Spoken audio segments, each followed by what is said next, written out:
sure you did. So gravity We roll dice and then, You yeah. could just slide down and you go. It's all random. Yeah. This is in response to the comments you received about. Yeah. Three Here. Well, that one I understand. It should be. That's about it. Easy.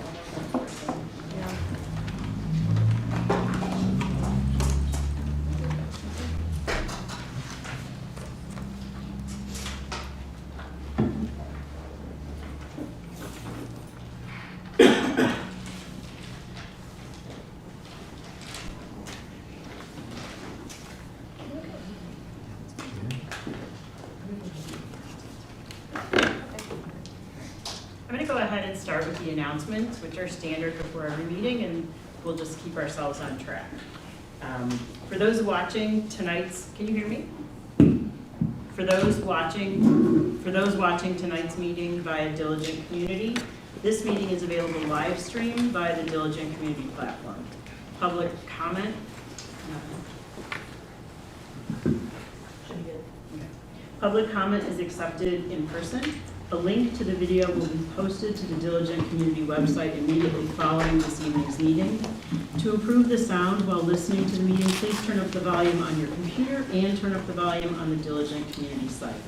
The meeting packet for tonight's meeting is located on the Diligent Community site. For those attending tonight's meeting, bathrooms are located in the foyer through the double doors. The emergency exits from the room are the door behind you or through the foyer. If you haven't already, please sign the white attendance sheet on the table in the back of the meeting room.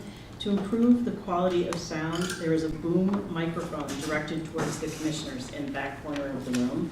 The microphone will pick up additional audience noise and sidebar conversations.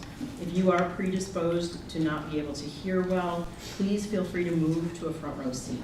This is not a sporting event. There's no clapping or booing. We are a community coming together to discuss difficult issues in a civil and respectful fashion. This is a business meeting, and the board asks for your cooperation to maintain decorum. Please be considerate and refrain from interrupting board members and other speakers. May I have the opening roll call, please? Commissioner Hemmings? Here. Commissioner James? Here. Commissioner Rack? Here. Commissioner Root is absent. Commissioner Tyson? Here. Commissioner Lesson is absent. Commissioner Kodo? Here. You have a quorum. Thank you very much. I'd like to ask everyone to please stand for the Pledge of Allegiance, and I'd like to ask Warren to lead us in the Pledge of Allegiance. Pledge allegiance To the flag of the United States of America and to the republic for which it stands, one nation, under God, indivisible, with liberty and justice for all. Thank you very much.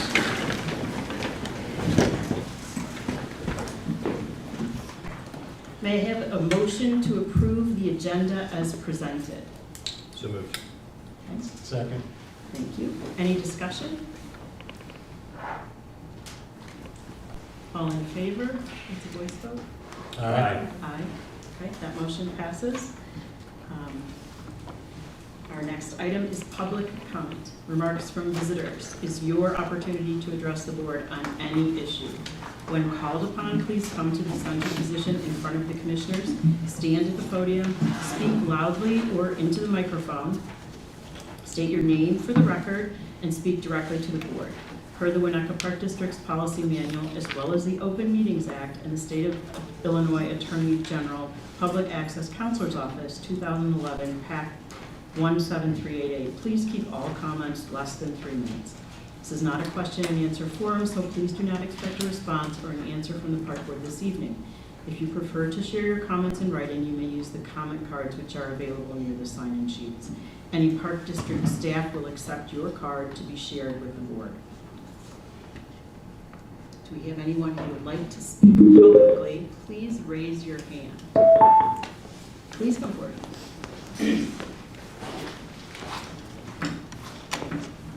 Good evening, everyone. My name is Tim Ring. I think you all received an email from me yesterday. I just wanted to take this evening's opportunity to introduce myself. I thought it was timely that I sent the email yesterday regarding the reestablishment of the Winnetka Yacht Club. I guess it was quite a club back in the day, and it has since faltered, gone away. I just thought, since we have our beautiful beaches, a lot of time, a lot of effort, a lot of money being spent to put them together, to utilize them. So I thought it was pretty clear on my email what we were looking for. As I said, tonight, I just wanted to introduce myself and say, thank you to the people that have replied already. And I'm available whenever you're available to speak. Thank you very much. Thanks. Thank you. Appreciate it. Thanks for your email. Mary, I think your hand went up too. It did. I'm really excited. Oh, nice. Likewise. I'm Mary Garrison, 350 Ridge. I hadn't planned to talk about the Winnetka Yacht Club, but that's very exciting news to me. I was a member, and my kids were all members for many, many years. And then the Sunfish Fleet moved to Highland Park and Lake Bluff. I think they are now. Sort of. But that's where the junior sailing program started, before the park district took over. Anyway, I have another issue tonight. I attended the Committee of the Whole meeting on February 8th, and I had quite a few questions regarding the 457 matching plan that was presented. But at the Committee of the Whole, you cannot talk at the end of the meeting, so I took care of that. I did not know the speaker or the firm that the speaker represented, and I wondered at the time if he had spoken at one of the sessions at the state conference. But my question is, why is the 457 plan an issue, and why is it being brought to the commissioners for vote? Winnetka Park District has always allowed employees to participate in the 457 plan. Never, though, has Winnetka Park District matched the contribution that the employee chose to invest. This speaker made comment that the match would benefit the district as well as the employee. Presently, Winnetka Park District contributes to the IMRF, the Illinois Municipal Retirement Fund. Winnetka has really taken care of its valuable employees. Our employees work hard, and for years, in the past years, there was minimal turnover of staff, and our staff liked working in Winnetka. Personally, I witnessed a real family feeling between the employees and the elected officials. Our community was very happy with the services provided, the parks, the open land, and many activities for all ages. There is no better plan available to our employees than IMRF, and yes, it is an expensive plan for our taxpayers. Once a person has met the age, the years of service requirements, and decides to retire from the district, they are paid for life by a formula that averages the salary for the highest earning previous 5 years. That's what I remember. If an employee retires at age 55 and is vested, he or she receives 70% of the calculated number, and that is compounded in the ensuing years. Most 7th graders could see the value of this plan. It is not unusual that a person could be paid this amount for 40 years or more. The taxpayers will continue to pay forever. But Winnetka Park District has benefited also. We have had many great and valued employees. Being part of the IMRF does not preclude an employee choosing to be not to be part of the 457 plan. Please wrap up your comments.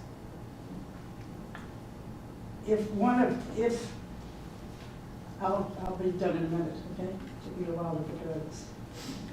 They pay for the plan, but realize the preferred rate that the Winnetka Park District has negotiated. We value our employees and also should be committed to the citizens that we serve and not to continue to burden them with more uncontrollable fees for years. I personally feel that this proposal tax is unnecessary, and if I had known about IMRF as a young employee myself, I may have chosen the public sector. Thank you for listening.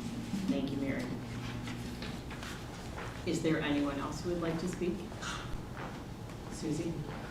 Okay, thank you. Closing public comment, moving to the consent agenda. Without objection or request for removal of any specific item from the consent agenda for individual consideration, we will act on the following items with a single vote. May I have a motion to approve the consent agenda as presented? So moved. Second. Thank you. Any discussion? Can we have a roll call vote? Nope. Oh, sorry, discussion? No, okay. I asked one more question. Oh, good, thank you. Roll call vote, yes. Commissioner Hemmings, Yes. Commissioner James, Yes. Commissioner Rapp, Yes. Commissioner Tyson, Yes. and Commissioner Coto. Yes, That motion passes. excellent. Moving on to presentations, we have two presentations. First will be Mark Taylor presenting regarding the Winnetka Music Fest. Mark? Thank you and good evening. I'm Mark Haller, and along with my colleagues, my wife Val Haller and Scott Myers, we are Val's List, and we are here tonight. I'm here representing them to seek your continued support for the Winnetka Music Festival. But first, I want to thank you for what has been 7 or 8 years of steadfast support. Back in 2016, when this idea was germinated, you, along with the village and along with the Chamber of Commerce, stood beside us and gave us both financial support and the support of many of the employees and the assets of the Park District. And we hope that we've done a good job in delivering value for that support. And we hope that you'll continue to support us both this year and hopefully in years to come, as it is our goal to make this something that exists in Winnetka beyond our personal abilities to shepherd it. But I think most of you know about the music festival. Some of you, like Costa, know about it intimately from being on the ground and helping us. But as I said, we are now in 2024 in our 8th year. I say 8 because 2020, as you know, we had a little glitch here in the United States and in the world. And I still count 2020 because we had our full lineup and we were literally going out for ticket sales when we were forced to cancel. So here we are in 2024 and we're ready to do it again. We're gluttons for punishment, but it has been an amazing event that has really dovetailed with some of the missions of the Park District to bring all of the people of this area here in both Winnetka, Northfield, and the surrounding North Shore area together to commune and have a great time together. About 40% of the attendees are directly from Winnetka, 60% when you include Wilmette and Glencoe, and 80% from the North Shore. Although I will say that the number coming from the city and other parts is not insignificant, and we think that that actually adds cachet to this area, and we've been told by the real estate agents here that we have young people who can be the future of our communities who come up here and find that Winnetka is a place that's as vibrant as places in the city, and there are things to be offered here. So we're very proud of that.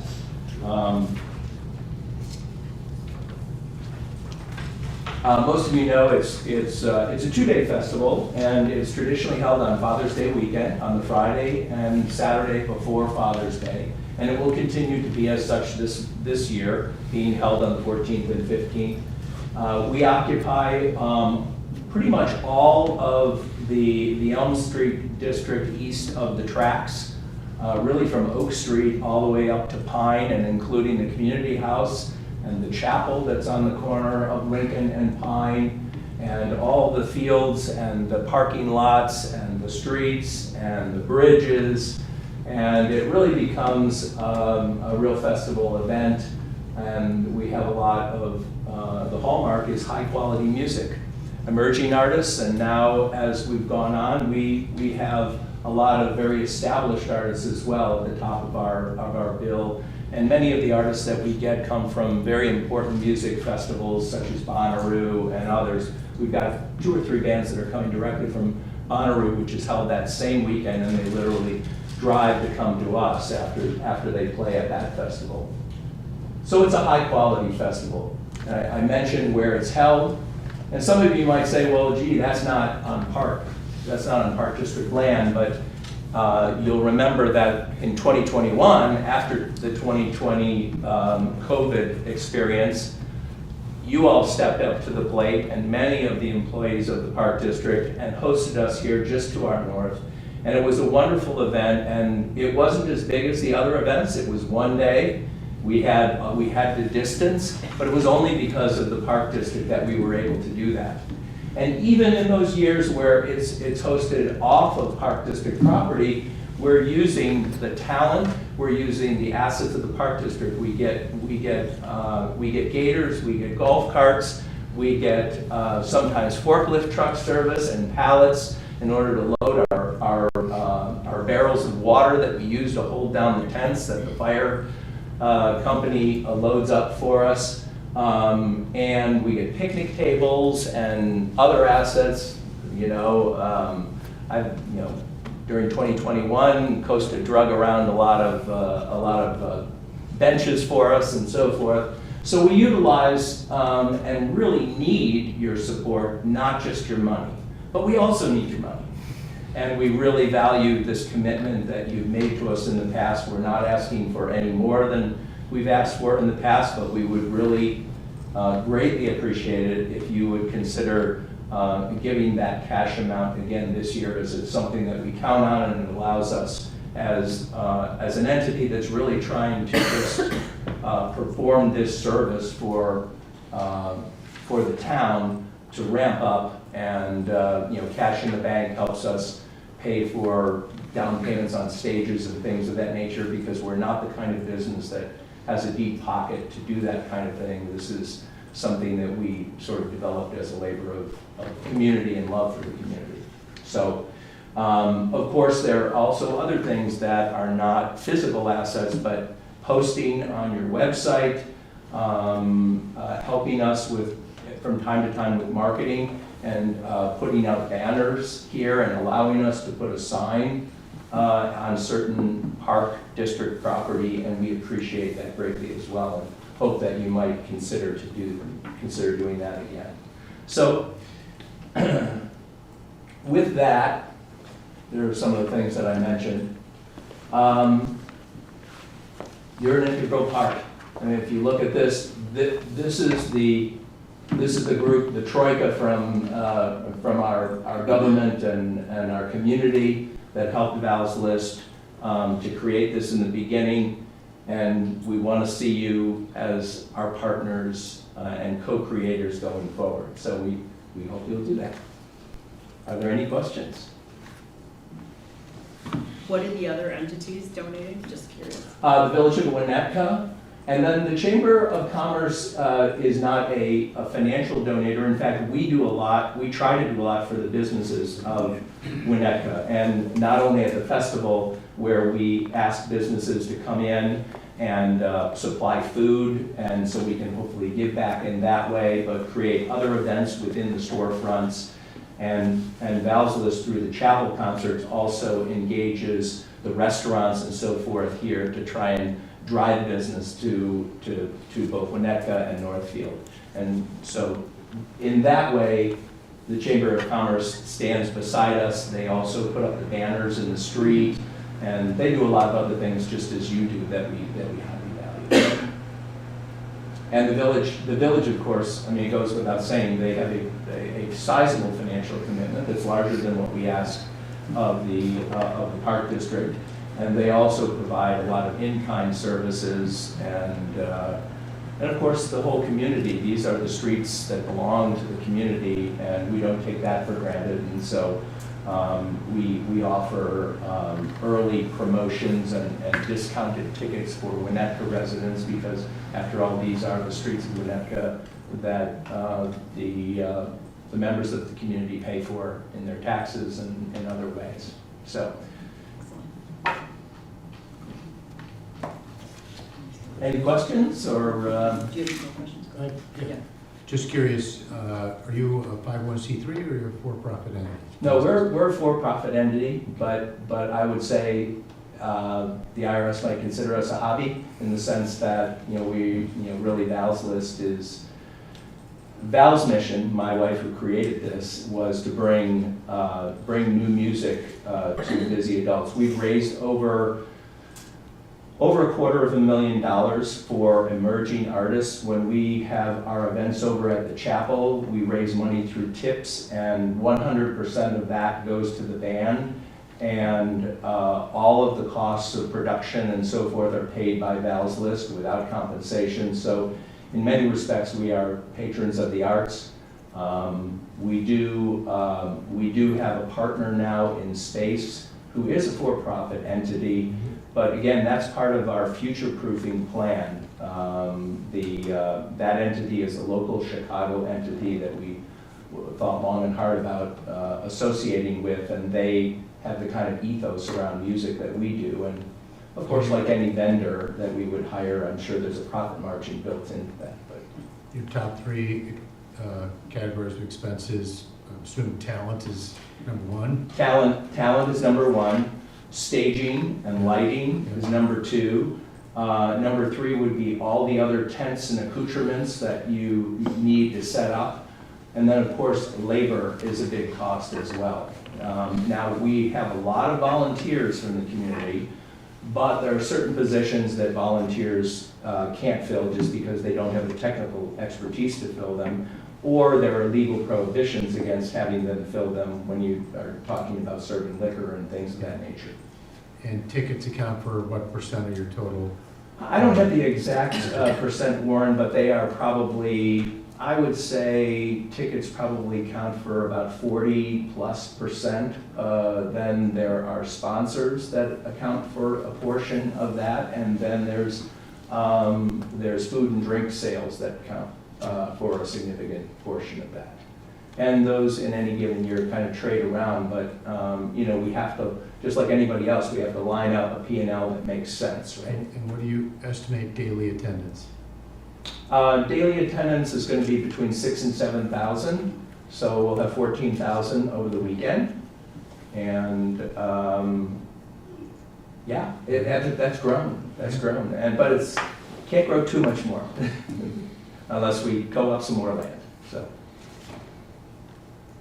A couple questions. Yeah, Cynthia. It looked like the footprint is exactly the same as last year. Is that accurate? It is. Okay. Yeah. Just making sure I didn't miss anything. And No. then, are you guys planning to do the financial breakdown in the presentation to the village? Because I know it hasn't been in our presentation, but Warren, I think that probably would answer some of your questions, or are you? Honestly, I don't remember what financial breakdown that Scott put in the Okay. village, but Okay. you're certainly welcome to whatever Okay, yeah. we give there, and I'll be happy to supply that. Okay, no, I feel like that went to some of the questions that you were asking. Yeah. The other thing is on your slide before this, it Sure. looked like the park district was being more positioned as a $10,000 contribution to cover the music costs rather than an outright donation. And I know last year I confirmed that this was coming from our enterprise funds and not Yes. our tax revenues. So it will really kind of look more like when we pay bands for the Band. Hubbard Woods music. Is Right. that correct? Because that's our recreation. Okay. That's correct. Good. Well, thank you so much for letting me take your, I'm sorry, were there more? Thank you to. We're willing to support as the board decides, It's a great collaboration and working hand in hand with Scott, Val, and Mark, of course. These guys work tirelessly into the morning. I mean, when it was here, it was what, 6:30, 7 o'clock in the morning. We were wrapping things up, trying to put stuff away, and you guys are still running just as strong as they were from setting up the day before at 8 in the morning. So just nonstop, working in collaboration. So I have to commend say, efforts. Kosta, you just brought this memory back to me. I think I was the last person to leave. It was 4 a.m. on Sunday morning, and I had some kind of a cart that was on wheels that was, probably 6 by 6. It was covered with all manner of boxes and so forth, and I was pushing it down the center of Hibbard Road to my driveway, which is about 1/8 of a mile down. And I had to be in the crown of the road because if I went to one side, it would go down into the gutter, and it was just me, and there was fog, and there was, it was something out of a movie. So yes, we put in thousands of hours, you know, Scott, Val, and I, and we don't seek compensation for that. You know, this is just what we do. So some call us crazy, but everybody has their. And if I'm correct, Public Works assists and Costa, you and your team?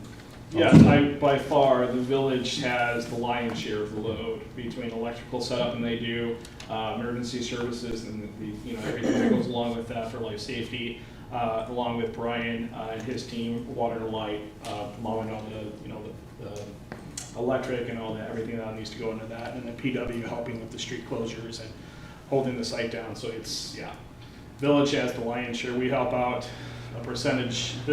When we had it here, it's different, but yes, we do support. Yeah, and we really do. You know, one of the things that have an increased cost is public safety. You know, there have been events, obviously, close to home that are very troubling, and so we've had to amplify our security. We've had to close the edges of the fest, so it's not just wander in. We take that with great seriousness. We work with the village, with public, with the police. We have tabletop exercises, and you know, it's been very gratifying that we feel like we're very prepared. We haven't had any events that are troubling, knock on wood, and we've had people who have come from those neighborhoods that suffered those who have written to us afterwards, saying that we felt very safe, and you know, that's how we wanted to continue. So, all right. Do we feel like we have enough information to vote on this tonight? Or let's just. I think that we can put something together, make sure that we get the financials that will also be presented to the village, and put it on our next Voting meeting. Okay. Does that work with you? Yeah, that works with me. I would say that the $10,000 is a very, it's a very small amount relative to the amount it takes to put this on. This is not, and I don't mean to diminish in any way, because it's very, very important, and it's very important from not just the money, but the symbolic nature of that support. But it is no small financial undertaking to make this happen. So anyway, again, appreciate your time. Thank you, Mark. Costa. Jill. Right, Elder Lane. Christina, thank you. A few things to go over tonight. One of the things listed in the board packet, along with the updated draft timelines, is the financial review, cost analysis of Elder Centennial to date. So just as was done previously by John at the end of the meeting, Shannon has included it here. To date contributions combined for 2024 thus far is $80,572.39. And those are all fees associated directly with the Elder Centennial project to date. There are the overall costs from 2019 to current, spanning 5 years for the project, as it relates to several different parts of the project. The total cost there is $1,500,000 and some change. But that is the total cost for the last 4+ years, going into 2024 here being the 5th year. So I just wanted to kind of note those real quick. And those include costs for the first set of permits and then costs for all the revisions, correct? First set of permits, first set of plans, the submissions of those permits and plans, marketing workshops that we've completed, property exchange information as it's been completed thus far to date, the Breakwater project, and the work that's been done, not only for the first set of plans, but also what's been done for this set of plans late into 23 and late into 23. The stormwater work for Elder that's been completed, once again, preliminary work for the designs, dog walk information that's been there, permit fees that went into that, fundraising, as well as FOIA and litigation. Those are all the items that combine to make that $1.5 million. Thank you. So as requested by the park board, there is a small board summary that was included in the packet. I'm not going to read through that. I don't think there's a need to. I'm sure the board had an opportunity to review that.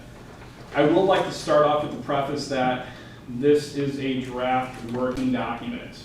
There is the best information that I have to date and what has been reviewed with our consultants and the village is what we have included here tonight for review with the park board. There are changes that are potential to this plan that are outside of our control. I think a lot of the board members understand what those are. I'm not going to go down the rabbit hole of dialing into each one of those, but if there's requirements for a second review from any of the commissions or boards, if there's additional information that is requested by the village, if there is not a quorum for the meeting that evening and it gets deferred to the next month, those are things that are out of our control. Right now, I would say that the plan that's laid out for both Elder and Centennial is a best case scenario, literally lockstep day by day, where there's an approval and there's a submission the following day. Everything has to work like clockwork for this to come to fruition as it's being presented tonight. So just want to make sure that's abundantly clear and understood. With that being said, the Elder plan, and Taylor, thank you for putting that up on the screen, wanted to kind of go through and note the changes, the relevant changes from last meeting. I don't want to expend, going through this ad nauseam line by line. The biggest takeaways, if you can actually, sorry, thank you. If you look on the second sheet here, line 25, noted right here, and I apologize on the screen, it might be a little hard to see. That is the draft presentations delivered to this park board for the commissioners to review for by the Friday, March 1st, for the March 7th meeting. So that was requested, that has been added into the schedule. So that was one of the changes. In addition to that, already talked through the special use boards and the various boards that will have to circle past on line item 30 here. And noted below, you'll see in the color orientation, 4 different colors representing the project as it relates to the original submissions, as noted here on line 22 for the actual submission for the presentation. And then it's showing the dates on when those submissions will be reviewed and when in this case, the Zoning Board of Appeals meeting is going to be held. Once again, these have been affirmed by the current calendar from the Village of Winnetka, but these are all, once again, subject to change out of the control of the Park District. The other point I would like to note is when we get to line item 41, it's noted here as the Village of Winnetka Lakefront Construction Review Process. That's indicated for a duration of 192 days. The reason that has the duration of 192 days instead of the 14 days as it's written with in the village ordinance for construction review is because the submittal of the original permits, or permits in this case, that will go to the regulatory agencies, the IDNR, the Oregon Corps of Engineers, will also be submitted to the village at that same time. During that process, staff will keep the village up to date on anything that comes back correspondence-wise to and from those agencies as it relates to the project, so they can be abreast of what's happening thus into the project. Upon receiving authority, or in this case the permit from those outside agencies, that's when the clock starts for the village to do their review. That's when the village engineer, James Bernal, will submit or review the initial plan set. We'll have our kickoff meeting for that. And as it's listed here on our number 43, task 43, there'll be 14 days for the village engineer's review, and then the additional 14 days that will coincide for the review of their third-party coastal engineer. So that would take place on Tuesday the 11th. That's with us receiving the signed permits, in theory, once again, best case scenario, March 10th of 2025. So that's where that's going to run and be the successor to that, and then run through that process with ultimately the village opining and hopefully at that point in time giving us approval to move forward with construction on the 31st of March. That would be the first available date that is worked off the days backwards. So that's the best case scenario, and then that would roll into On the last page, it's noted for the construction phase, the successor to that line item or task 87 for construction phase, which would be basically April 1, running through the end of the year. I'd like to note a couple things in regards to the construction phase of this project. Right now, we are anticipating to bid the project, as previously discussed, in both land-based construction as well as marine-based construction. Those are two different pieces that will come out during our permit review, not permit review, our construction document review and bid phase, as it's noted. We'll have that information at a bid opening right now suggested at task 83 to happen August 1st, 2024, and then bringing that to the board later that month for review and hopefully approval at that time. Depending on the sequencing of construction, that could either go quickly or it could take longer, depending on which means and methods. When you're looking at barges bringing in 2,500 tons of stone per barge trip versus a truck bringing in 22 tons of stone per trip, it's basically a 2-to-1 or 200-to-1 delta. So the time to bring that in and what that looks like are things that we'll have to review and understand the cost difference on that, and then we can present that to the board to make the choice on how to move forward with the construction at that point in time. The task you'll notice on here for 66 for the MWRD permitting is still noted on here. I'm very excited to hear that there is a pending meeting coming up at the beginning of March for the village and Park District elected officials to review stormwater at the Elder Lane site. Once that meeting happens, well, hopefully we'll get some information from that that allow staff and consultants to turn back on Elder's project to know which way to drive for that project. Right now, it's been suggested by staff, village staff, to sit tight until that meeting has happened. So that's what we've done. We've slowed our progress on the project at Elder to a halt, if you will, right now, until that meeting happens, so we can know which way to go with construction. There's one big variable that needs to be understood when it comes to Elder, and that is the stormwater variable. The delta for that variable is about $500,000 for the infrastructure that we have proposed to include in our plan, and as was noted in our previous cost estimates. So I just want to make sure that that's something that we're still reviewing. The other, I'll say, inherent costs that go along with that is the need to access and maintain some of those structures that are going to be included as part of that plan design. So the ability for the village to use their equipment that they have now, their tandem axle Vector truck, to be able to get down onto the beach site and access that manhole to clean that is a large ask of the Park District, probably to the tune of almost $1 million for the infrastructure that would be needed to create the access road, as well as the driveway to get to and from that structure. If our design vehicle for this project can be reduced to public safety for an ambulance, that's potentially can save a lot of money for the Park District and the taxpayers of the community, and let us build a more simpler plan that still will be very tasteful in design and still achieve our goal. There are other options in regards to stormwater, but what has been designed to date and reviewed previously with the village based on our last submission, those were requests that they asked us to maintain through this process as well thus far. So just wanted to clarify that. As it relates to Elder's timeline and Gantt chart, I'll open up to any questions that you might have, or if there's anything to go through in greater detail. Otherwise, we can move into Centennial, and I can go over those changes, which are basically mirror the changes for Elder at this time. Warren. You said it's upwards of $1 million of infrastructure to accommodate the village's Vector truck to the proposed location, to the manhole at the bottom of the bluff.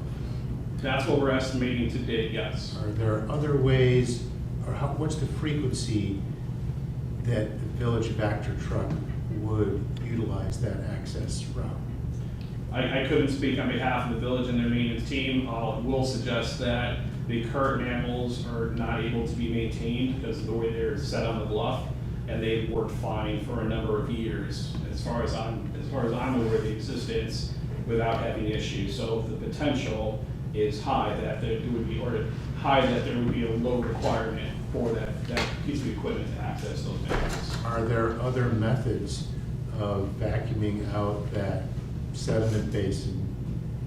Yep, With there are. that could be in fact. employed? There could be, whether it's a smaller piece of equipment that's brought in with a smaller vehicle, or something that is a smaller unit, that's a walk-behind unit. Those are ways to take a look at that as well. That would be an incurred cost because the village doesn't maintain or own that equipment now.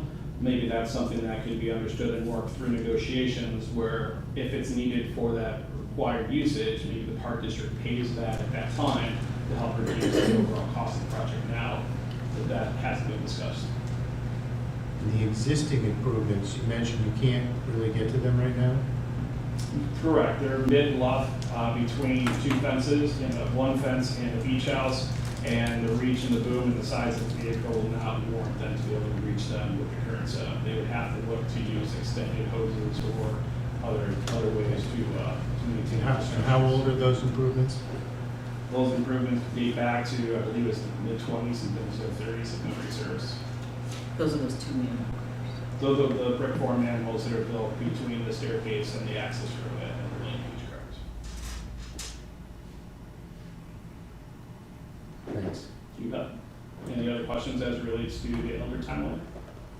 Yes, Yep. I have a question that relates to both timelines. Sure. So you can decide if you want to answer it now or just hold it, but I'll put it out there. Sure. Just, I noted that the construction drawing finalization date is June 28th, I think, and then the special use permit adoption is July 1st, if everything goes perfectly, and then the lakefront review by the village ends March 28th, 2025. And so, to me, those dates don't seem to line up, because we have everything locked down, lined up in the construction documents, and we've put everything out to bid. And then if the village comes back in the, period of March 2025 and says, oh wait, our engineering review has this other change, which they have done with the private owners, and you can see them in the engineering reports, that to Elevation me changes of seems- stone and other things. Yes. yeah, no, I mean, like, they have had changes, Yeah. if the stairs, need handrails, or the ADA access is requiring some level of modification, similar to when the library redesigned their thing, or, like a Crow Island There's an inherent school, risk. there's landscaping changes that were needed to be made, and so So the timeline the way this timeline was drafted, and you'll see that the June 28th day shown on task 75 was actually extended past what it was previously.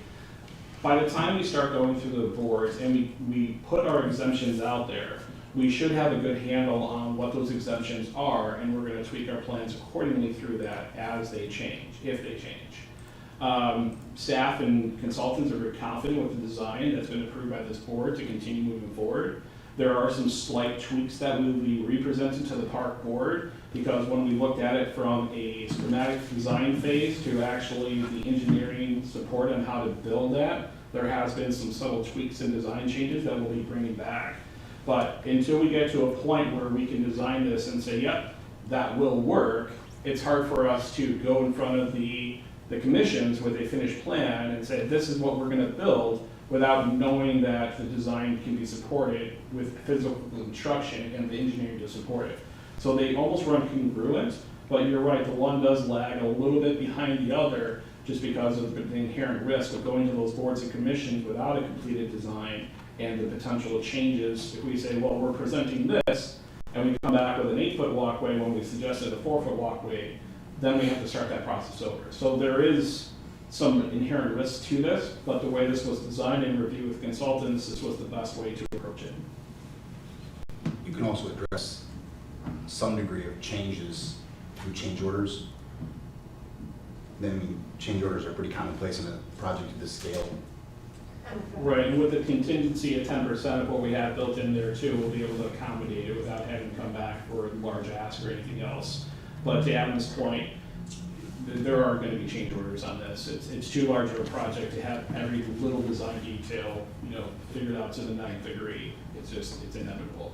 And Commissioner, I would always also note that as this document is very fluid, this is best case scenario.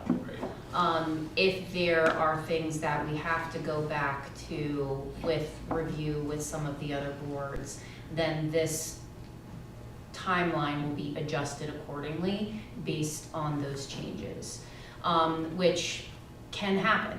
There might be something that we have to go back and change or have to have another review over. And with that, the timeline will be updated to meet that change that may occur. But this is best case scenario. So is there an opportunity to, go to the coastal engineer for like an advisory review beforehand, or is that happening in this behind the scenes front end process, and that's why you're so confident that it's?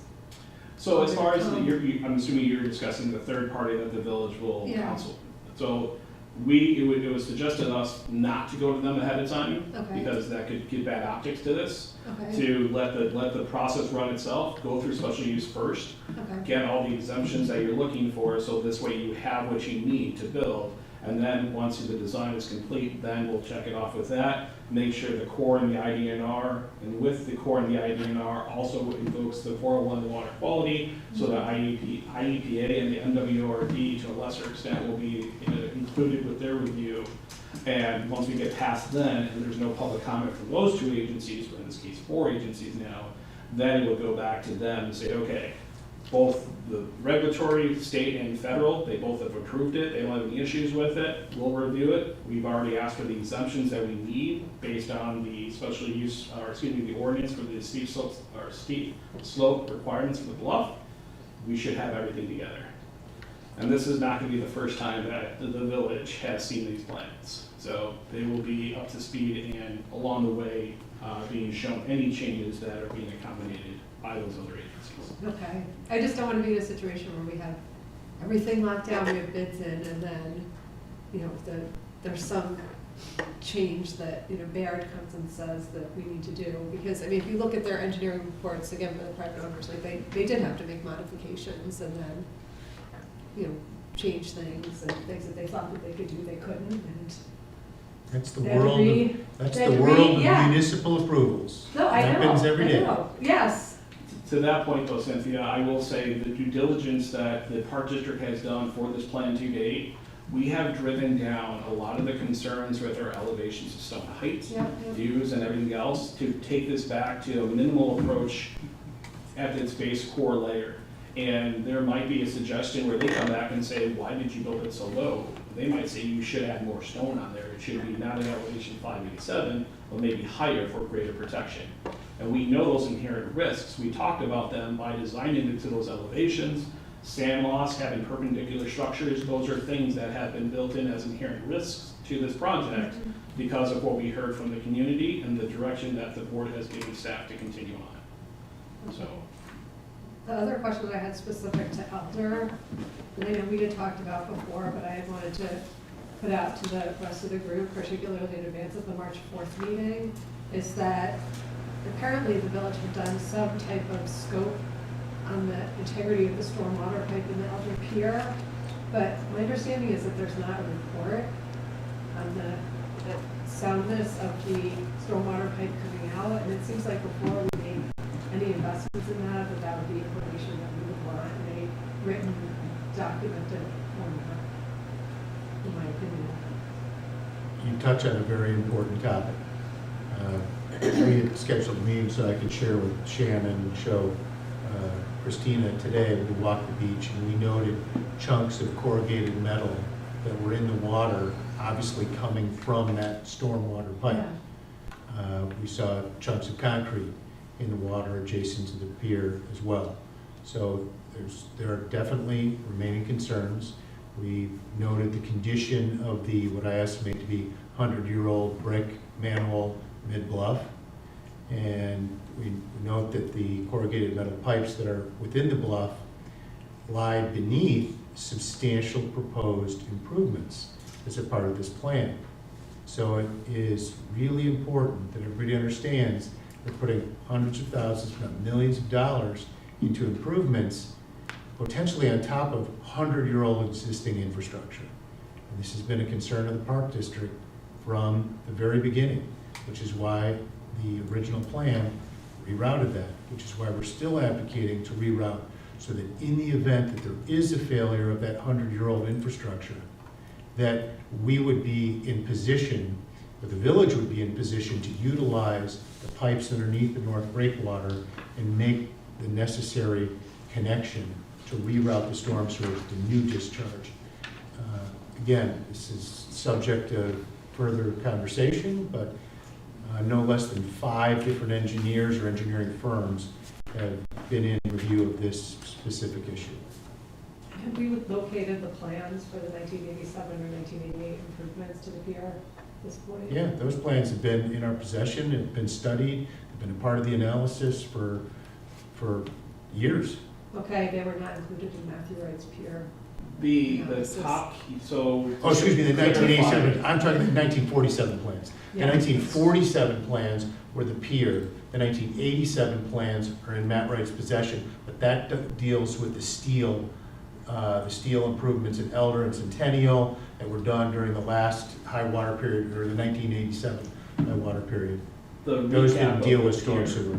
Yeah, I believe, Cynthia, what you're alluding to is the recap of the concrete for the pier. Yes. So we can't find any record of that. What we're thinking that might have happened with that was it was a in-the-field decision to be made to have them pour a new slab on top, but we don't have any record of that. But there was a 4-inch cap poured on top of that pier for the duration. But Okay, I might be stepping out of order, but Susie, do you remember the timing of the capping of the pier?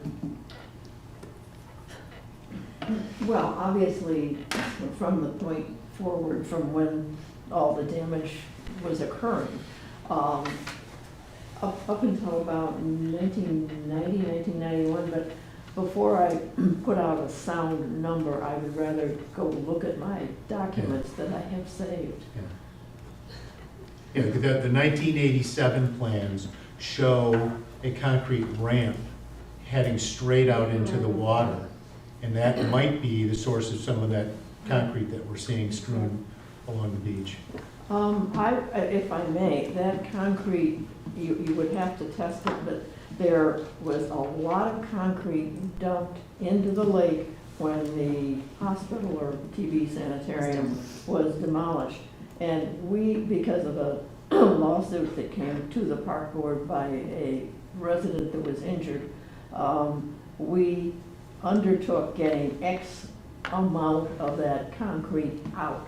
I would absolutely say there's probably still more of that. Oh, we saw some today. Yeah, I mean, I've Yeah. seen it, I've got pictures, you know, but so where that concrete is coming from, that's a question. Thank you. I think that covers the questions for Elder. Like I said, essentially, at this point, these two projects mirror one another, with the exception of the additional MWRD permit requirements for stormwater, as noted in the Elder Lane plan. The Centennial plan basically follows suit. So I don't think it's worth wasting the time of the board of the public tonight to go through that line by line. But if there's any questions related to Centennial, I'd love to be able to answer those for the board tonight. Okay. I did want to note one last thing, just as an update. I know there was a lot of requests at the last meeting for some cost updates as related to the project. So I just wanted to kind of note a couple facts. The last cost estimate that we had completed was September 5th, 2023. The project total at that point, that was with the pier at Centennial, was $12,254,000 without any contingency. To date, with everything that's been included, the same elements, some tweaks here and there along the way through the engineer design that we've worked on and are continuing to work on, with a 10% contingency, the project total is about $13.5 million to date. And that includes a 10% contingency, so $1.3 million and change. That does not take into consideration the potential donation that the board has opined on and has reviewed with Ishvia. So you can imagine the $3 million coming off of that brings us back right to our $10 million total that we had working with previously for our first go around for the permit submission. So I just wanted to note those facts and findings, because there has been some numbers that have been suggested that are definitely out of line for where the project actually is. Yeah, if you strip out the 10% contingency from the 13.5 million number, you get right back to the 12. Right. Yeah. All right. Unless there's any other questions, that's all I have. Thank you. Thank you. Thank you very much. Okay, moving on to unfinished business. Item 5.1, consideration of the district contribution for employee 457 Roth plan. That's Beth Doster. May I have a motion to approve a Park District contribution of $25 per pay period to the 457 Roth account of full-time and employees working 30-plus hours per week, effective April 1, 2024, for a cost not to exceed $650 total per employee per year. So moved. Second? Second. Thank you. Any discussion? I have comments, but I'm happy to. Beth, did you want to say anything? Yes. Thank you very much. The staff will appreciate it. I brought this forward to encourage more employees, particularly the employees in our lower pay grades that aren't participating for whatever reasons, to incentivize them to save for their retirement, because yes, Iron Rock is a very generous benefit. Many of us will not have a full benefit. I have to work till I'm 71 to receive a full pension. And AM Tier 2, which as more employees enter recreation field or municipalities, they will be in a Tier 2, which is not nearly as generous a plan and is not enough with even being fully vested and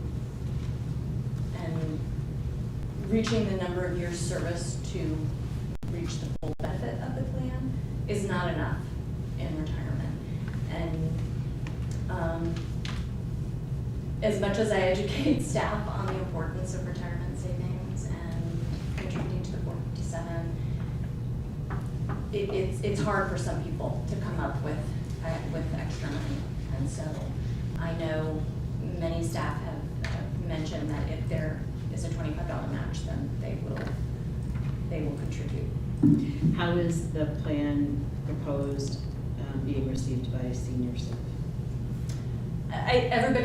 Everybody thinks it would be a generous contribution from the Park District.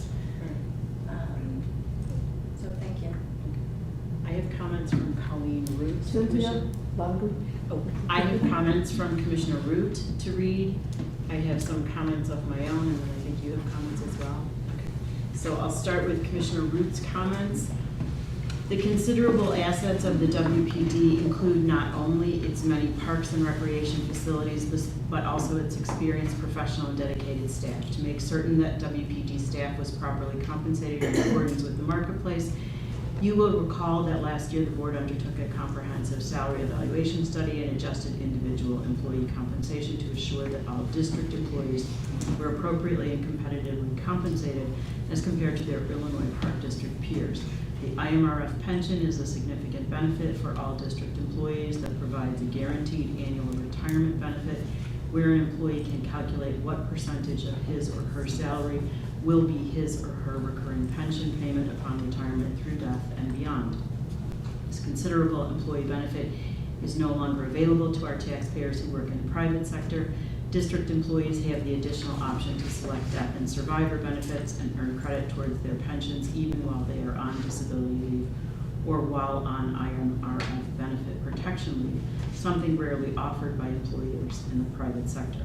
Our district maintains financial reserves on its books to assure our employees that their pension will be funded and waiting for them when they retire, a security for retirement planning that very few of our taxpayers in the private sector can rely upon.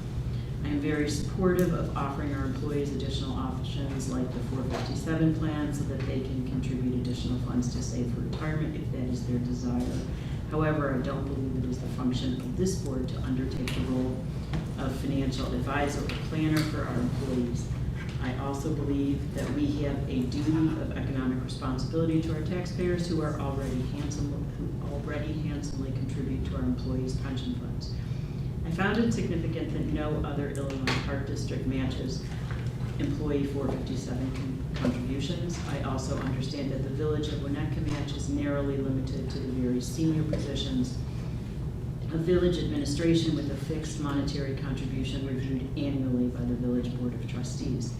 We have raised our tax levy to the maximum extent provided by law each year during my tenure on the board. A historic review of this district shows that we have raised our tax levy each year for the past 10 years. With consideration to our taxpayers, I encourage this board not to approve an employee match for the District 457 plan, which equates to an additional annual recurring obligation of at least $22,100.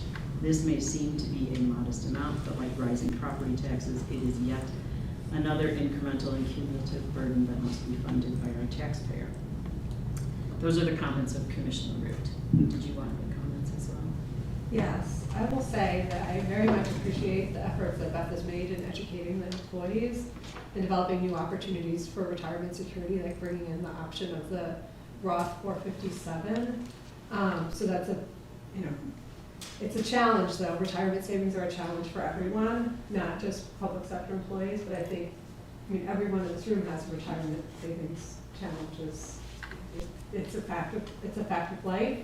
I definitely think the key message to employees is their most valuable retirement dollars are the ones that you save in your 20s, not the ones that you save in your 50s, and I think that's a very critical message.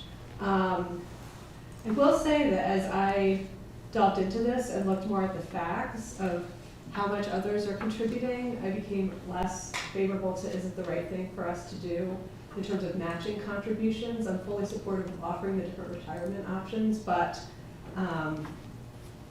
I looked at best information. Our staff participation rate in these retirement savings plans seems to be in line with other park districts with 11 employees participating. That seems, from what she said, a comparable rate for participation. So that's not saying, okay, we're deficient. No other park districts offer matches for retirement savings. And so I have admittedly not paid a huge amount of attention to the IMRF retirement plan, but we are assessed an employer rate of 8.7%. No corporations are matching retirement contributions at 8.7%. That's very hefty. IMRF seems to be fairly well managed in contrast to other Illinois pension plans where it is funded, and we're rated for our park district to make sure that we are fully funding the employees that we expect to have retiring. And it's all actuarial based, and then that rate changes depending on how well we are or not funding based on the year. So it seemed like some work was done to make sure that that's funded. So it's not like there's a huge risk that that plan will not be funded for our employees as expected, from what I could tell. WPD, between 1995 and 2003, we've contributed $8 million of taxpayer funds to that account. And our contribution this year is around $400,000 for 2024 based on our budget. And we've participated since 1944, which is pretty early. I think it was established in 1941. So I will say in the past year, our board has done, I think, a fair amount for employees. We approved the new pay compensation scale based on the study and accepted the recommendation to improve that to be more generous. We revised our personnel policy manual to ensure compliance with all laws. We expanded our parental leave. We hired a new executive director, which was a significant investment. And we have expanded our retirement offerings to include additional plan choices like the Roth IRA with MPPRA. I just want to clarify one point of fact on the Village of Winnetka. That $2,500 is not actually a match. It is an annual amount that is approved as part of the executive compensation by a resolution in March that goes back to the start of the year, that is then payable to employees a year later. So there's a little bit of a Lag. management compensation, but there's a lag. So if you don't, presumably if you don't stay for the year, you don't get that money. So that's a little bit of a don't want to say a lock, but it's not like we give it to you and you can immediately walk away with it and take it out the door. And again, it's only for the very senior, you know, the village manager and basically the direct reports. I have a copy of the resolution if anyone cares to look at it. But it's very specific and it's done annually explicitly at the time that the salaries were approved for those folks as well as their bonuses. Is it a bonus or is it a retirement benefit? It is a sum of money, $3,500 paid Yes. into a 457B Okay. account. Yeah, so it's not exactly a match, It's not a but match. it's a tax-advantaged retirement contribution. Yes, Okay, I yes, just wanted to be clear. with a year lag. Mm-hmm. From my reading of the resolution, that's how I understood it. So to me, that feels very different than an automatic employee benefit that's buried in the budget every year because it's an explicit, yes, we're giving this to you as a function of the level of your position, which seems very different than what our goals are. So again, it's like, it's council approved, publicly presented, discussed. So I personally am uncomfortable with using additional taxpayer funds to fund a match, because to me it seems like we're kind of starting to swim outside our lane. Like public entities provide this pretty generous defined benefit plan, which all the private sector companies have gone away from because it's too expensive.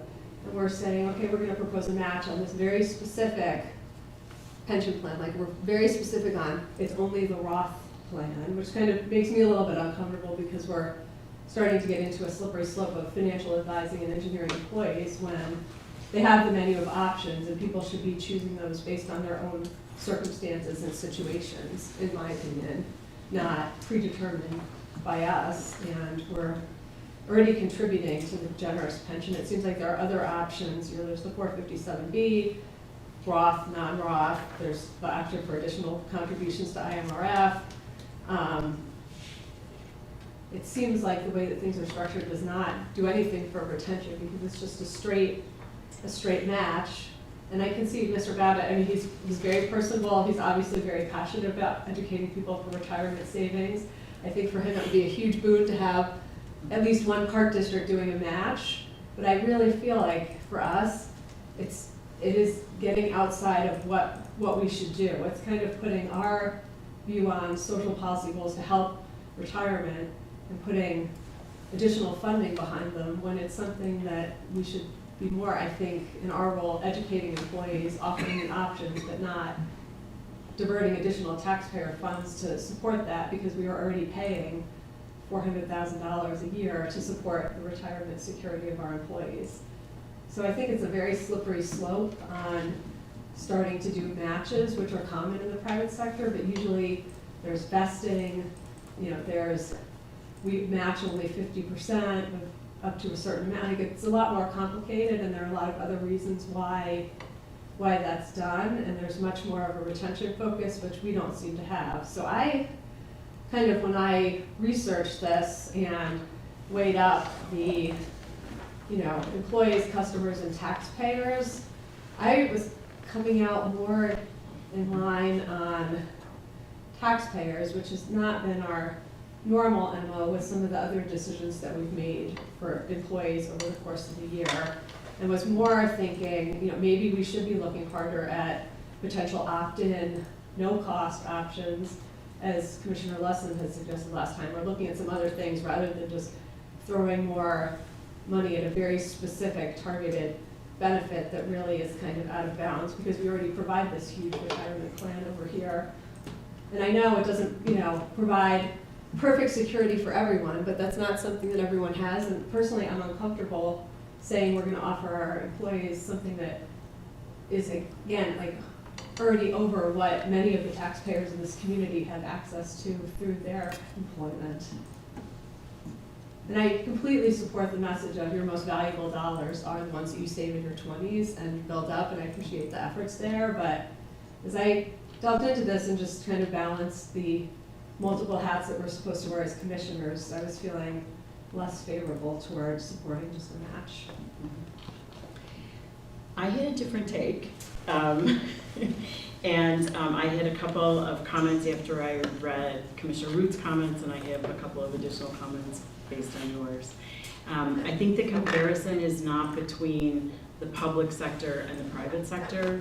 I think it's within the public sector. There is some crossover between those two groups, but the compensation profiles are dramatically different. So I think restricting our analysis or our conversation regarding how do we attract and retain the best public sector employees and reward them appropriately is the right goal to be focusing on for this analysis. That's number one. Number two, IMRF is a state level program. It's not, we don't make a lot of decisions about how we contribute to that. It's funded at the state level. We're told what our contribution is based on the actuarial assumptions of our employee base. So there's nothing optional in terms of what we offer them. If you're a municipal employee, you're included in IMRF. It doesn't show anything unique or additional that we are offering as the Winnetka Park District to our employees above just the basic municipal IMRF basic plan. I would say it's great to have a pension plan. It's also great to have options. Remember, this is a match. Okay, this is a match. People have to, employees have to put their money down too and have skin in the game, and then we would match them as an encouragement. The maximum amount per employee is $650. Oh, keep your voice up. Sorry, the maximum amount per employee is $650. So that's what we're talking about here. And I had a conversation with Beth before the meeting regarding some of the points in Commissioner Root's comments, and I wanted to understand very clearly there's always a dichotomy between younger people not valuing this type of benefit that seems so far away. And there's also a dichotomy between highly paid individuals and hourly workers. And there are many private sector areas where you cannot offer a highly compensated individual plan only because it is discriminatory. So I don't know what anyone else's plans are in the public sector, but I do know that fire and police have adopted this as a way to reward their employees. We have had, at Winnetka Park District, we have had turnover amongst senior staff. We have had substantial turnover among senior staff, and I think that anything that makes it stickier, where they have to opt in and we're simply matching for a maximum of $650, it's a great investment for me, because we know how much time we put into hiring a new executive director, which was a great experience, but time-consuming and lengthy for all involved. And each individual that has left this agency, we have had to replace.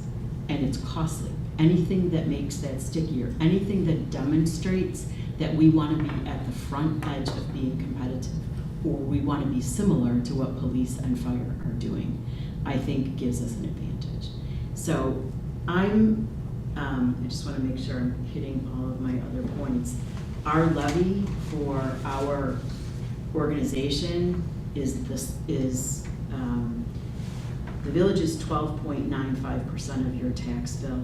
We are 4.91%.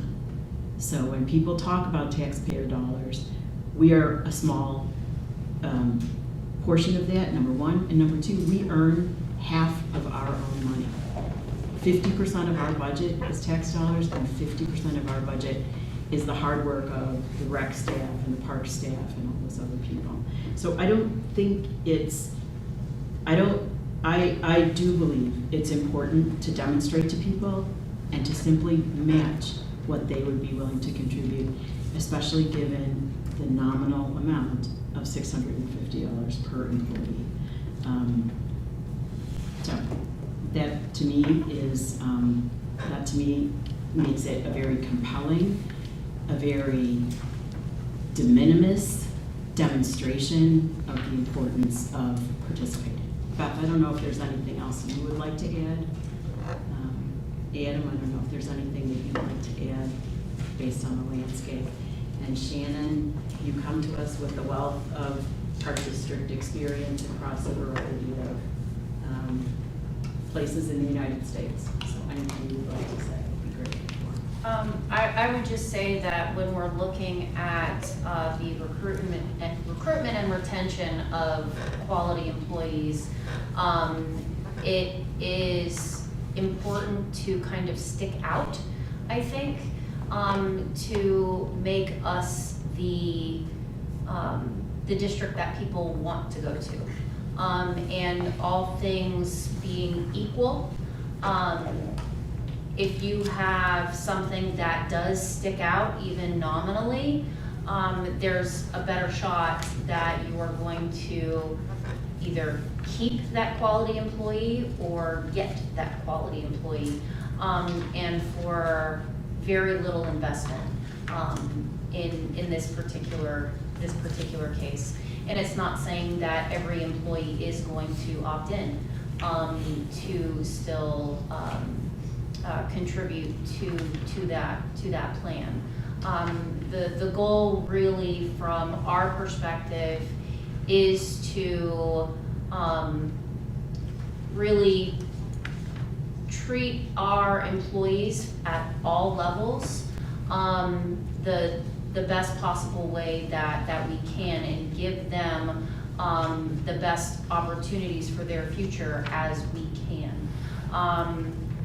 We can do all of the trainings and the education in the world, and sometimes with the younger generations coming up, it's different than someone that is towards the end of their career. That span of employment is less in a lot of cases. You are looking at more turnover because the time someone spends at a position is shorter than it was in past generations. So anything that we can do as a district to keep those amazing employees, I'm always going to be supportive of. And just from the perspective of the nominal nature of this, when we're talking about some of the other things that we're spending on, employees are our most important asset, because without our employees, none of the work gets done. Is there any further discussion? Jeff, would you like to say anything? So just to clarify, the max out-of-pocket per year, I think the number was 22.5, and that assumes if everyone contributes. Well, that also assumes headcount, like, that also assumes how many full-time people. So based on what we have, if you look at what we have today. So, and once again, it's an option whether you participate or not. And if you don't participate, that number gets lower. And you have to at least do $25 to get the $25. So that would be considering all 34 full-time employees would contribute that $25. That would be an annual contribution of $22,100 if everyone contributes And the although we entire would year. like everyone to contribute, chances are it's probably gonna come lower. Right, and the point on, in ensuring that it's something that the board reviews annually, so this would be for this current fiscal year, and then every future fiscal year from here on out would be part of the budget process. That would be included as part of the budget process. So the board does have that opportunity to look at that annually. Thanks for clarifying. James? No, I have nothing else. Warren? We're ready to take a vote. Commissioner James, Yes. Commissioner Rapp, No. Commissioner Tyson, Yes. Commissioner Hemmings, Yes.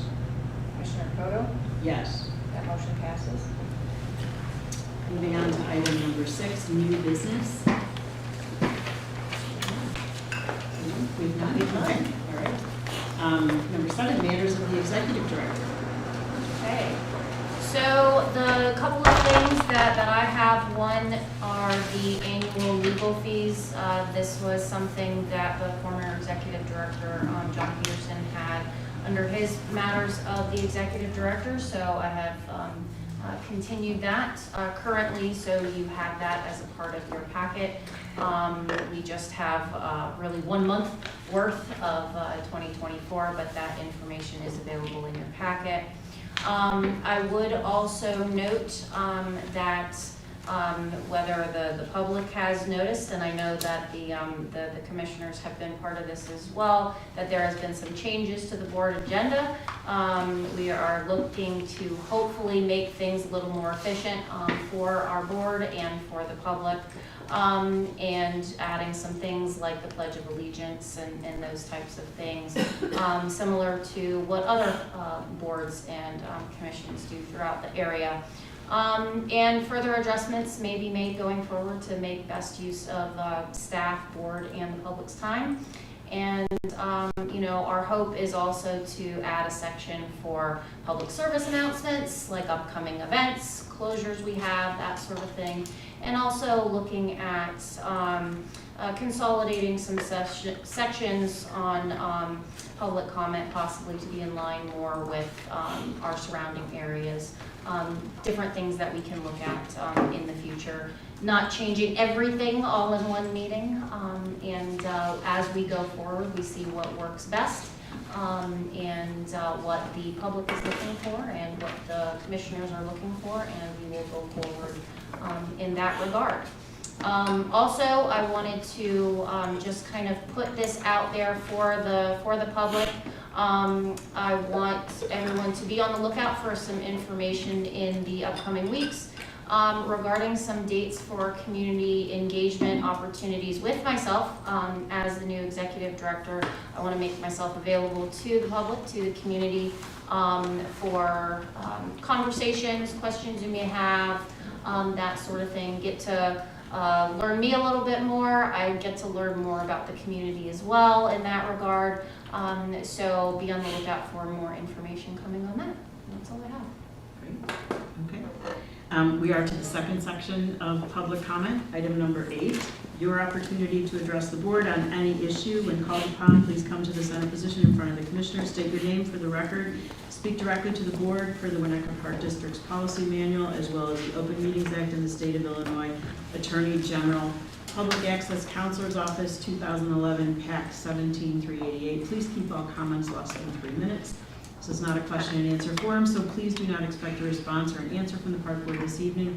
If you prefer to share your comments in writing, you may use the comment cards which are available near the sign-in sheets. Any park district staff will accept your card to be shared with the board.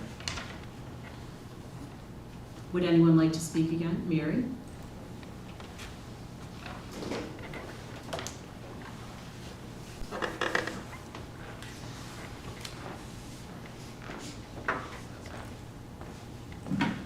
Mary Garrison. If a person would like to have more information on some of these larger numbers that are in the vouchers, does that require a FOIA?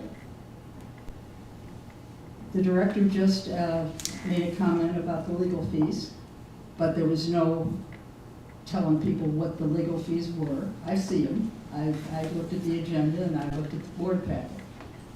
But the public who are watching the meeting tonight, some are more out of town, they do not see those numbers unless they've delved into it. So I'm just wondering, how does someone find out about the breakdown of these numbers? And they're big ones at Centennial Elder, and there's big ones for legal, so that's my question.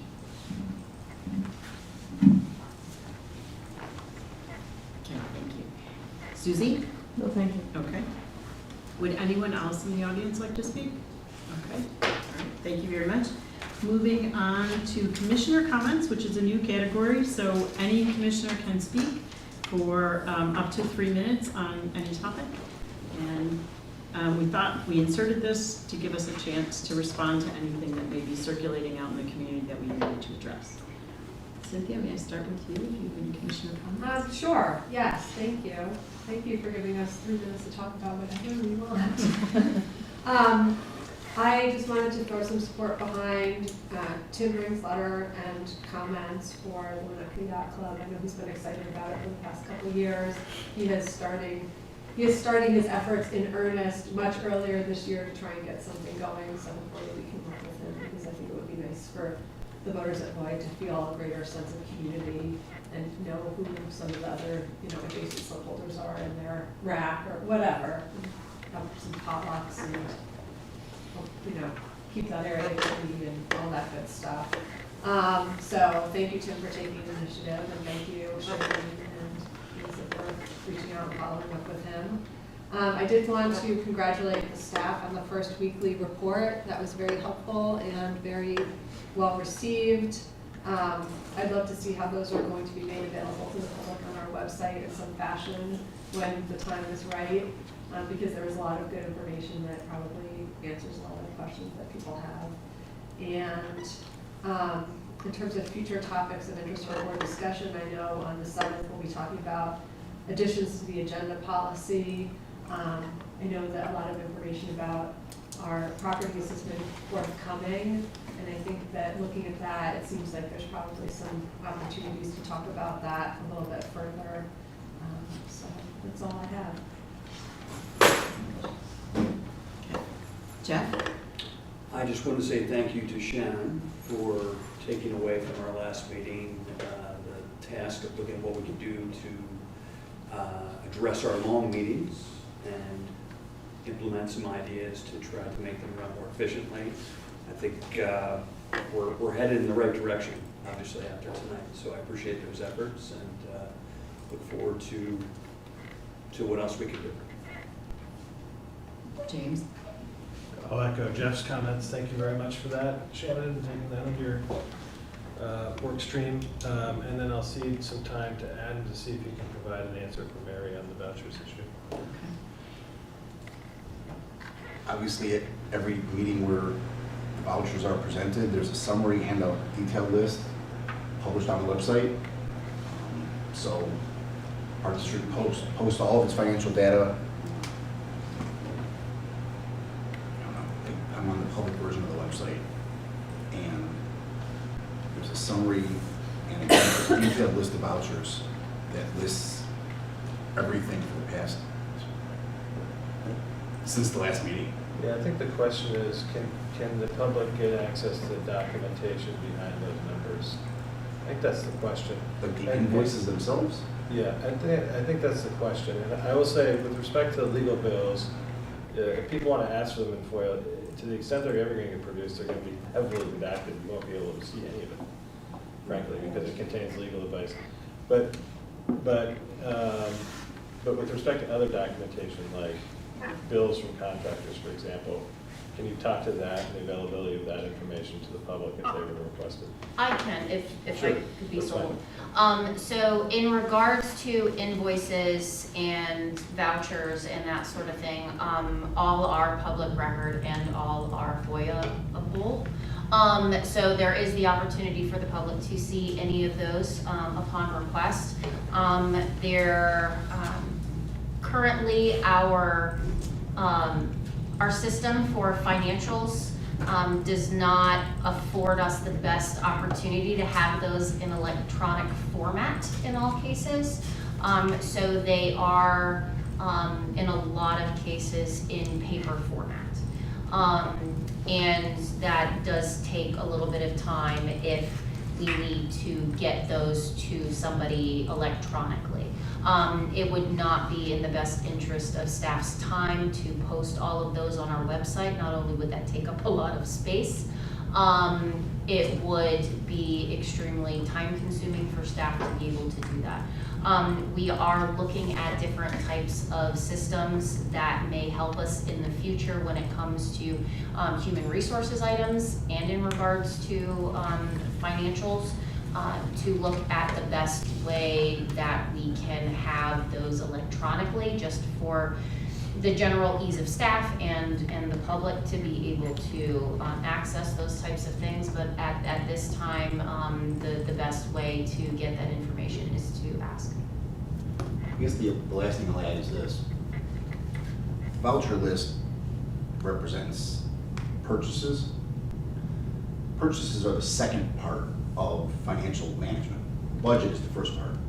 So there's nothing on the voucher list that shouldn't have already been included in the category of expenses in the budget.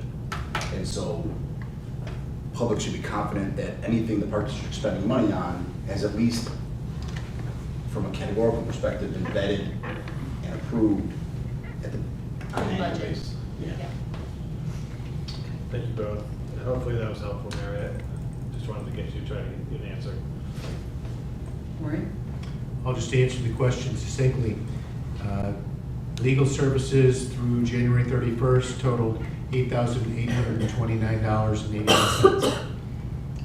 That breaks down Eldred Centennial, $4893.75, and general, $3936.06. I saw it. I just had a few things that I wanted to say, and most of them were late responses to comments made in our prior meeting. I wanted to clarify how some of the contracts that we have entered into are billed. Specifically with regard to Red Barn, we have entered into a lump sum contract. That means he does not clock hours, he does not present invoices for his subs, or sometimes he does, sometimes he doesn't. We're not in charge of choosing his subs. We are, those are his decisions to make, those are his credit decisions in terms of performance and deliverables. We have entered into lump sum contracts. They are, they have a top line item, and when a bill is submitted, if it is within the budget, and Costa as the project manager and Jim Crocker as the superintendent of finance feel that it is appropriate within the context of this lump sum contract, then it should be paid, and it should be paid promptly. So if you're looking for a lot of detail in some of these contracts, lump sum contracts are not required to present that. That is the discretion and expertise of Costa and Jim Crocker, and I trust them. So I wanted to clarify that as well. So that was my only comment. All right, so we've had commissioner comments. May I have a motion to go into closed session pursuant to 5 ILCS 120/2C1 for the appointment, employment, compensation, discipline, performance, or dismissal of specific employees of the public body, and 5 ILCS 120/2C11 for litigation when an action against, affecting, or on behalf of the particular public body has been filed and is pending before a court or administrative tribunal, or when the public body finds that an action is probable or imminent. Second? Second. Any discussion? Can we give a roll call? Commissioner Rapp? Yes. Commissioner Tyson? Yes. Commissioner Hemmings? Yes. Commissioner James? Yes. Commissioner Koto? Yes. That motion passes.